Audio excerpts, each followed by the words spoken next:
वक्त सबका आता है का मतलब है कि समय सबके लिए आता है और हर किसी का वक्त बदलता है। यह वाक्यांश यह सिखाता है कि जीवन में उतार चढ़ाव, सुख दुख और सफलता पराजय सब कुछ समय के साथ बदलते रहते हैं। इसका एक महत्वपूर्ण संदेश यह है कि हमें धैर्य और संयम बनाए रखना चाहिए, क्योंकि हर स्थिति, चाहे वह कठिन हो या सुखद, एक समय पर बदल जाती है। अंततः जो भी कठिनाइयां या चुनौतियां हैं, उनका समाधान भी समय के साथ मिल सकता है। वीडियो में आगे बढ़ने से पहले जो लोग भी हमारे चैनल पर नए आ रहे हैं, प्लीज हमारे चैनल को सब्सक्राइब कर लीजिए और बेल आइकन को ऑल पर सिलेक्ट कर लीजिए, ताकि आप हमारी एक भी वीडियो मिस ना कर पाए। तो चलिए वीडियो शुरू करते हैं। शांत रह, तेरा वक्त भी आएगा। श्री कृष्ण की कहानी, अध्याय 1, प्रारंभ। प्राचीन भारत की पृष्ठभूमि पर द्वापर युग की महाकथाएं हमेशा से ही अमूल्य रही हैं। इन कथाओं में श्री कृष्ण का जीवन और उनके उपदेश अनगिनत हैं। श्री कृष्ण, जो विष्णु के 8वें अवतार माने जाते हैं, की कहानी किसी भी व्यक्ति के जीवन में प्रेरणा का स्रोत रही है। यह कहानी विशेष रूप से एक प्रेरणादायक उपदेश पर आधारित है। शांत रह, तेरा वक्त भी आएगा। अध्याय 2, कृष्ण का जन्म। याद करो, जब कंस ने अपनी बहन देवकी के पति वसुदेव को जेल में डाल दिया था और देवकी के प्रत्येक बच्चे को मार डालने की धमकी दी थी। भगवान श्री कृष्ण का जन्म कारागार में हुआ, जहां उन्होंने अपनी दिव्य शक्तियों के द्वारा वसुदेव को जेल से मुक्त कर दिया और उन्हें अपने मथुरा स्थित नंद बाबा के घर भेजा। अध्याय 3, कृष्ण का बचपन मौसा। कृष्ण के बचपन की कहानियां असंख्य हैं। नंदगांव में वे गोपालक थे और कई अद्भुत कारनामों को अंजाम देते थे। अपने मित्रों के साथ उन्होंने कई राक्षसों का वध किया और गोकुल को सुरक्षित रखा। गोकुल और मथुरा में उनका बचपन आनंद और चमत्कार से भरा हुआ था। अध्याय 4, शिक्षा और युवावस्था। कृष्ण ने युवावस्था में जबलपुर के महात्मा संदीपनी से शिक्षा प्राप्त की। उन्होंने धर्म, नीति और राजनीति की शिक्षा ली। इस दौरान उनकी छवि केवल एक शुद्ध गोपालक की नहीं, बल्कि एक अत्यंत बुद्धिमान और तेजस्वी योद्धा की भी थी। अध्याय 5, गीता का उपदेश।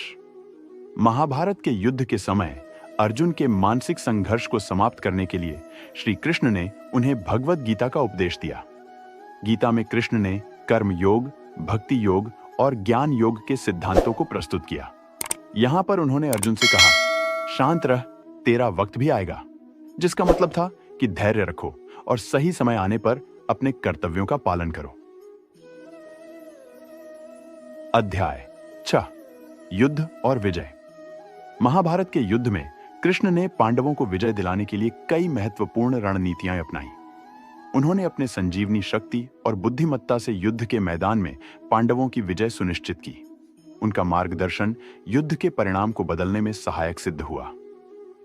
अध्याय 7, समापन और उपदेश।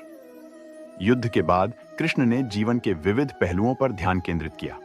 उन्होंने हर व्यक्ति को उसके कर्मों के अनुसार फल प्राप्त करने की बात कही और यह भी सिखाया कि धैर्य और सही समय पर एकाग्रता रखनी चाहिए। अध्याय 8, कृष्ण की अंतिम यात्रा। कृष्ण के जीवन की समाप्ति का समय आया। वे अपने आदर्शों, शिक्षाओं और उपदेशों को छोड़कर गए। उनकी शिक्षाएं आज भी लोगों को प्रेरित करती हैं और उनकी कहानियां सुनकर हर व्यक्ति को लगता है कि सही समय आने पर सब ठीक हो जाएगा। अध्याय 9, उपसंहार। श्री कृष्ण का जीवन एक प्रेरणा है, जिसने हमें सिखाया कि धैर्य और साहस के साथ चलना चाहिए। शांत रह, तेरा वक्त भी आएगा। इस उपदेश के माध्यम से कृष्ण ने हमें सिखाया कि सही समय पर सही निर्णय लेना और कर्म करते रहना ही जीवन की सच्ची सफलता है। इस प्रकार श्री कृष्ण की कथा एक सदी पुरानी सत्यता को दर्शाती है कि धैर्य और विश्वास से भरे जीवन की यात्रा हमेशा सफल होती है। उनके उपदेश और शिक्षाएं हमें जीवन के कठिन समय में भी शांत और मजबूत बने रहने की प्रेरणा देती है। वक्त सबका आता है का संदर्भ भगवद गीता में समय के अनुकूलता और कर्म की महत्ता से जुड़ा है। भगवद गीता, जो महाभारत का एक हिस्सा है, भगवान श्री कृष्ण का अर्जुन को उपदेश है। गीता में श्री कृष्ण ने जीवन और कर्म के बारे में गहरी शिक्षाएं दी हैं। 1, कर्म की प्रधानता, कर्म योग। गीता के एक महत्वपूर्ण सिद्धांत के अनुसार हर व्यक्ति को अपने कर्मों का पालन करना चाहिए और फल की चिंता नहीं करनी चाहिए। श्री कृष्ण ने अर्जुन को यह सिखाया कि कर्म करना उसकी जिम्मेदारी है और परिणाम उसके नियंत्रण में नहीं होता। कर्मण्येवाधिकारस्ते 2.47 में श्री कृष्ण ने यह स्पष्ट किया कि हमें केवल कर्म करने का अधिकार है, परंतु फल पर नहीं। 2. समय का चक्र, काल चक्र। गीता में समय के चक्र का वर्णन भी मिलता है, जहां श्री कृष्ण ने कहा कि संसार में सब कुछ समय के अनुसार बदलता है। जीवन और मृत्यु, सुख और दुख, सफलता और असफलता सब कुछ काल के अनुसार चलता है। इस प्रकार समय के साथ सभी परिस्थितियां बदल जाती हैं और यह चक्र निरंतर चलता रहता है। 3. धैर्य और संयम। श्री कृष्ण ने अर्जुन को धैर्य और संयम रखने की सलाह दी। उन्होंने कहा कि जीवन में कठिनाइयां आती हैं, लेकिन हमें उन्हें समय के साथ पार करना चाहिए। माया परिहृतज्ञाना 15.15 में भगवान ने बताया कि जिन लोगों का ज्ञान माया द्वारा ढक लिया गया है वे असत्य और भ्रम में रहते हैं, लेकिन समय और सही ज्ञान से उन्हें सही मार्ग दिखाया जा सकता है। वक्त सबका आता है कि इस भावनात्मकता को समझते हुए भगवद गीता हमें यह सिखाती है कि समय के साथ जीवन में सभी चीजें बदलती हैं और हमें अपने कर्तव्यों पर ध्यान केंद्रित करना चाहिए।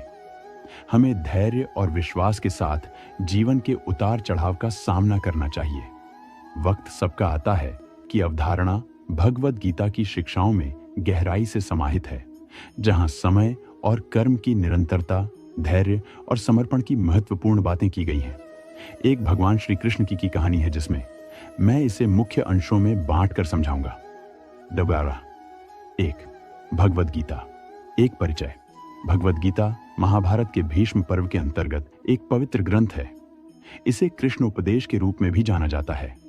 यह ग्रंथ अर्जुन और भगवान श्री कृष्ण के बीच युद्ध भूमि पर हुई संवाद है, जिसमें श्री कृष्ण ने अर्जुन को जीवन के गहनतम रहस्यों और सही कर्मों के महत्व पर उपदेश दिया। गीता का मुख्य उद्देश्य जीवन के उद्देश्यों को समझाना और सही कर्म के मार्ग पर चलना सिखाना है। 2. समय और उसकी प्रकृति। गीता में समय के बारे में अनेक बातें की गई हैं। श्री कृष्ण ने अर्जुन से कहा कि समय काल, ब्रह्मा, विष्णु और शिव के सृजन, पालन और संहार के रूप में कार्य करता है।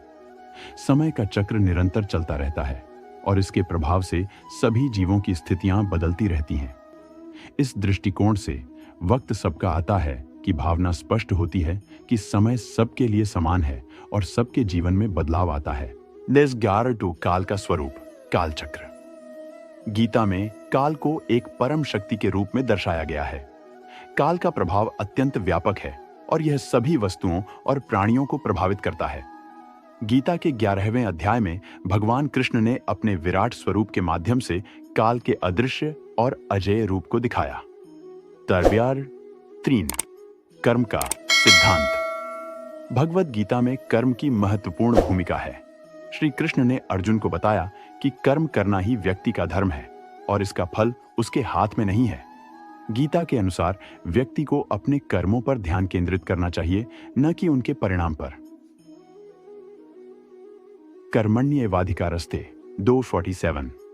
इस श्लोक में श्री कृष्ण ने स्पष्ट किया कि मनुष्य को केवल कर्म करने का अधिकार है, लेकिन उसके कर्मों के फल पर उसका अधिकार नहीं है। यह जीवन की अस्थिरता और अनिश्चितता को स्वीकार करने की एक महत्वपूर्ण शिक्षा है। 4. धैर्य और संयम।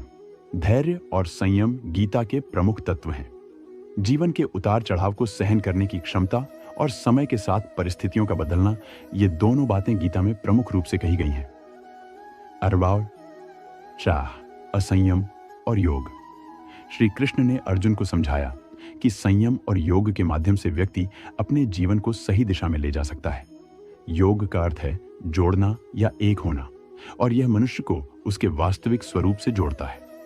धैर्य और संयम के साथ योग का अभ्यास व्यक्ति को स्थिरता और शांति प्रदान करता है। स्वर्ण मान 5. सुख दुख का चक्रम। गीता में सुख और दुख को जीवन के अस्थायी पहलू के रूप में देखा गया है। श्री कृष्ण ने बताया कि जीवन में सुख और दुख दोनों ही परिवर्तनशील हैं और यह समय के अनुसार बदलते रहते हैं। मान दुख और सुख की अस्थिरता 2.14। आध्यात्मिक दुख और आदि भौतिक सुख दोनों ही अस्थायी होते हैं। व्यक्ति को इन दोनों से अज्ञेय रहकर अपने कर्तव्यों का पालन करना चाहिए। श्री कृष्ण ने अर्जुन को सिखाया कि सुख और दुख दोनों ही समय के अनुसार बदलते हैं और इसलिए इनसे प्रभावित होना निराधार है। अंडार 6 भक्ति और समर्पण। गीता में भक्ति और समर्पण का महत्व भी बहुत अधिक है। श्री कृष्ण ने अर्जुन को बताया कि भगवान की भक्ति और समर्पण से व्यक्ति जीवन की सभी बाधाओं को पार कर सकता है। प्रेम। गीता में भक्ति को कर्मों के फल की चिंता से मुक्त होने और भगवान के प्रति अनन्य प्रेम और विश्वास के रूप में प्रस्तुत किया गया है। टर्केरास 7 स्वधर्म और परधर्म। स्वधर्म और परधर्म की चर्चा भी गीता में की गई है। स्वधर्म का पालन करने से व्यक्ति अपने जीवन के उद्देश्य को समझ सकता है और सही कर्म कर सकता है। व्यक्ति को अपने कर्तव्यों को सही तरीके से निभाने में सक्षम बनाता है। गीता में बताया गया है कि स्वधर्म का पालन करना अनिवार्य है, क्योंकि यह व्यक्ति की सच्ची पहचान और उद्देश्य को साकार करता है। जर्रास 8 समाप्ति और समर्पण। भगवद गीता का मुख्य उद्देश्य यह है कि व्यक्ति को अपने जीवन के कर्मों में समर्पण और धैर्य के साथ चलना चाहिए। डराश साक्षात्कार और अनुभव लासा समाप्ति के रूप में गीता सिखाती है कि समय के साथ सभी चीजें बदलती हैं। हमें अपनी स्थिति को स्वीकार करते हुए अपनी शक्ति और कर्तव्यों पर ध्यान केंद्रित करना चाहिए। डराकर निष्कर्ष। भगवद गीता में समय, कर्म और भक्ति के महत्व को समझकर वक्त सबका आता है कि अवधारणा को गहराई से समझा जा सकता है। गीता का संदेश स्पष्ट करता है कि जीवन के उतार चढ़ाव के बावजूद धैर्य, समर्पण और सही कर्म के मार्ग पर चलना आवश्यक है। समय के साथ हर स्थिति बदलती है और इसे स्वीकार करने के साथ ही हमें अपने कर्तव्यों का पालन करना चाहिए। यह विस्तृत अध्ययन गीता की शिक्षाओं की गहराई को समझने में सहायक होगा और जीवन की वास्तविकता को सही तरीके से समझने में मदद करेगा। जीवन में सुख और दुख भगवद गीता की शिक्षाओं का एक महत्वपूर्ण हिस्सा है। भगवद गीता, जो महाभारत का एक अंश है, न केवल युद्ध के मैदान पर एक संवाद है, बल्कि यह जीवन के बुनियादी पहलुओं को समझाने वाला एक दार्शनिक ग्रंथ भी है। गीता में सुख और दुख के बारे में जो शिक्षाएं दी गई हैं, वे जीवन के गहन अर्थ को समझने में सहायक होती हैं। इस विस्तृत अध्ययन में हम गीता के विभिन्न श्लोकों और सिद्धांतों के माध्यम से सुख और दुख की अवधारणाओं की गहराई से विवेचना करेंगे। पेशनैन 1 भगवद गीता। एक परिचय वर्ध भगवद गीता महाभारत के भीष्म पर्व का हिस्सा है, जिसमें भगवान श्री कृष्ण ने अर्जुन को जीवन, धर्म और कर्म के महत्वपूर्ण सिद्धांतों पर उपदेश दिया। गीता को कृष्ण उपदेश भी कहा जाता है और इसे भारतीय दार्शनिकता और धार्मिकता का एक महत्वपूर्ण ग्रंथ माना जाता है। डराशुबार्सा 2 सुख और दुख की परिभाषा। गीता में सुख और दुख को जीवन के अस्थायी और परिवर्तनशील पहलू के रूप में प्रस्तुत किया गया है। सुख और दुख का अनुभव व्यक्ति के मन की स्थिति पर निर्भर करता है और ये दोनों ही समय के साथ बदलते रहते हैं। कैलाश दास सुख और दुख का चक्र। सुख और दुख जीवन के अनिवार्य हिस्से हैं और इनका अनुभव सबके जीवन में होता है। गीता में इन दोनों के अस्थायी स्वभाव को समझाते हुए श्री कृष्ण ने बताया कि व्यक्ति को इनसे प्रभावित नहीं होना चाहिए और अपनी कर्मों पर ध्यान केंद्रित रखना चाहिए। सार्द्रेल 3 सुख और दुख का महत्व। सुख और दुख का महत्व गीता में गहराई से समझाया गया है। श्री कृष्ण ने अर्जुन को बताया कि सुख और दुख दोनों ही मन की अवस्थाएं हैं और ये अस्थायी होते हैं। डरासून सुख और दुख की अस्थिरता 2 और 14। आध्यात्मिक दुख और आदि भौतिक सुख दोनों ही अस्थायी होते हैं। गीता के अनुसार सुख और दुख जीवन के अविभाज्य हिस्से हैं और व्यक्ति को इनसे प्रभावित होकर अपने कर्तव्यों को नहीं छोड़ना चाहिए। जर 4 सुख और दुख के कारण।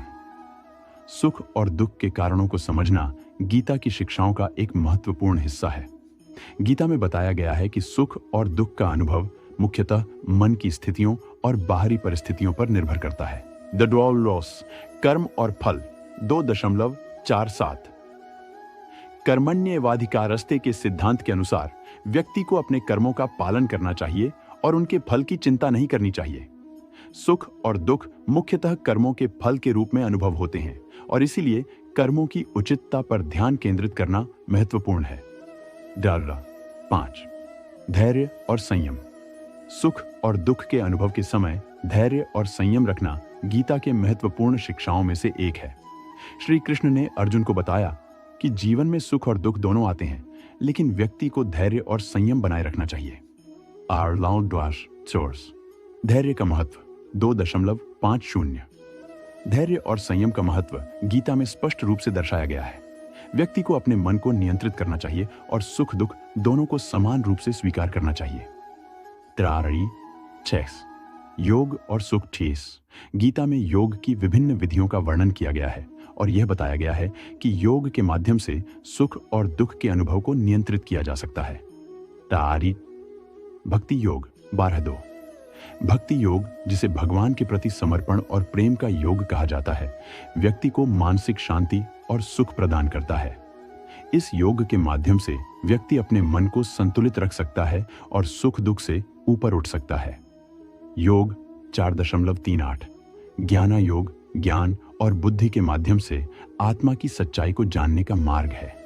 इस योग के माध्यम से व्यक्ति दुख और सुख के अस्थायी स्वभाव को समझ सकता है और स्थिरता प्राप्त कर सकता है। कर्मयोग 3.19। कर्मयोग अपने कर्मों को निष्काम भाव से करने का मार्ग है।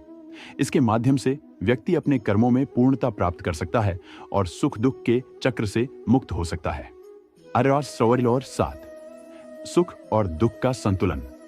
सुख और दुख के संतुलन को बनाए रखना गीता की एक महत्वपूर्ण शिक्षा है। श्री कृष्ण ने बताया कि जीवन में सुख और दुख दोनों ही आवश्यक हैं और इन्हें संतुलित रखना चाहिए। स्वधर्म का पालन 3.4। स्वधर्म का पालन करना व्यक्ति को उसके कर्तव्यों का सुख और दुख की सच्चाई को समझना गीता में महत्वपूर्ण है। श्री कृष्ण ने अर्जुन को बताया कि सुख और दुख केवल बाहरी स्थितियों और मानसिक अवस्थाओं के परिणाम हैं। सुख और दुख के परे 2.700। गीता के इस श्लोक में श्री कृष्ण ने कहा है कि जो व्यक्ति सुख और दुख के परे रहता है और समता का अनुभव करता है, वह वास्तविक सुख को प्राप्त करता है। 9 समाप्ति और उपदेश। भगवद गीता का मुख्य उद्देश्य यह है कि जीवन के सुख और दुख दोनों को एक साथ स्वीकार करना चाहिए और आत्मा के वास्तविक स्वरूप को जानना चाहिए। 1 आत्मा की अजरता 2.2। आत्मा अजर और अमर है और इसका कोई जन्म या मृत्यु नहीं होती। गीता में इस तथ्य को समझाकर श्री कृष्ण ने बताया कि आत्मा के दृष्टिकोण से सुख और दुख का महत्व बहुत कम है। निष्कर्ष। भगवद गीता में सुख और दुख को जीवन के अस्थायी पहलू के रूप में प्रस्तुत किया गया है। श्री कृष्ण ने अर्जुन को सिखाया कि सुख और दुख दोनों ही मन की अवस्थाएं हैं और इन्हें नियंत्रित करने के लिए व्यक्ति को धैर्य, संयम और योग का अभ्यास करना चाहिए।